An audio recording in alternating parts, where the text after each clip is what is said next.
बेटा अब खुद कमाने लगा था, इसलिए बात बात पर माँ से उलझ पड़ता था। यह वही माँ थी जो कभी बेटे के लिए पूरे घर से लड़ जाती थी। लेकिन अब बेटा फाइनेंशियली इंडिपेंडेंट हो चुका था, तो पिता की समझाइश को भी अनसुना कर देता और कहता, यही तो उम्र है शौक पूरे करने की। जब आपकी तरह मुंह में दांत और पेट में आंत नहीं रहेगी, तब क्या करूंगा। बहू स्नेहा भी भरे पूरे परिवार से आई थी, इसलिए वह पति की गृहस्थी में रम गई थी। अभय की नौकरी अच्छी थी, तो उसकी सोच और रहन सहन भी वैसा ही मॉडर्न हो गया था। वह अक्सर स्नेहा से कहता कि पुराने स्टाइल के कपड़े छोड़कर ट्रेंडी बनो, लेकिन स्नेहा मना कर देती। कमाल करती हो तुम, आजकल पूरा जमाना ऐसा करता है। मैं कोई नया काम नहीं कर रहा हूँ, तुम्हारे सुख के लिए ही सब कर रहा हूँ, और तुम हो कि उन्हीं पुरानी ख्यालों में अटकी हो। तुम्हें तो क्वालिटी लाइफ का मतलब ही नहीं पता।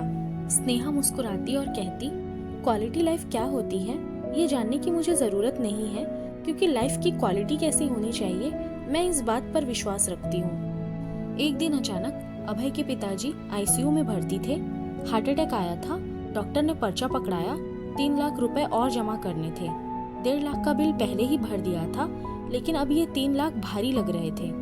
अभय अस्पताल के बाहर बैठा सोच रहा था कि अब क्या करे। उसने कई दोस्तों को फोन लगाया, मगर किसी ने कुछ बहाना बना दिया, किसी ने कॉल उठाया ही नहीं। आंखों में आंसू थे और मन बेहद उदास। तभी स्नेहा खाने का टिफिन लेकर आई और बोली, अपना ख्याल रखना भी जरूरी है। ऐसे उदास होने से क्या होगा, हिम्मत रखो, पापा जी को कुछ नहीं होगा। पहले कुछ खा लो, फिर पैसों का इंतजाम भी तो करना है। मैं यहाँ पापा जी के पास रुकती हूँ, तुम जाओ। अभय की आंखों से आंसू टपक रहे थे। कहा ना, चिंता मत करो, जिन दोस्तों के साथ तुम पार्टी करते हो उन्हें कॉल करो, देखो कौन कौन मदद को आगे आता है। अभय खामोश और सूनी निगाहों से जमीन की तरफ देखने लगा। स्नेहा ने उसके कंधे पर हाथ रखा और उसे हिम्मत देने लगी। सबने मना कर दिया स्नेहा, सबने कोई ना कोई बहाना बना लिया। आज समझ आया है कि दोस्ती तब तक ही है जब तक जेब में पैसा है। उनकी पार्टियों में लाखों खर्च कर चुका हूँ, लेकिन आज किसी ने हाँ नहीं कहा। इसी दिन के लिए माँ पापा बचत करने को कहते थे। खैर कोई बात नहीं, आप चिंता ना करें, सब ठीक हो जाएगा। कितना जमा कराना है? अभी तो तनख्वाह आने में समय है, आखिर चिंता कैसे ना करूं स्नेहा। स्नेहा हल्के से मुस्कुराई और बोली, तुम्हारी ख्वाहिशों को मैंने संभाल कर रखा है।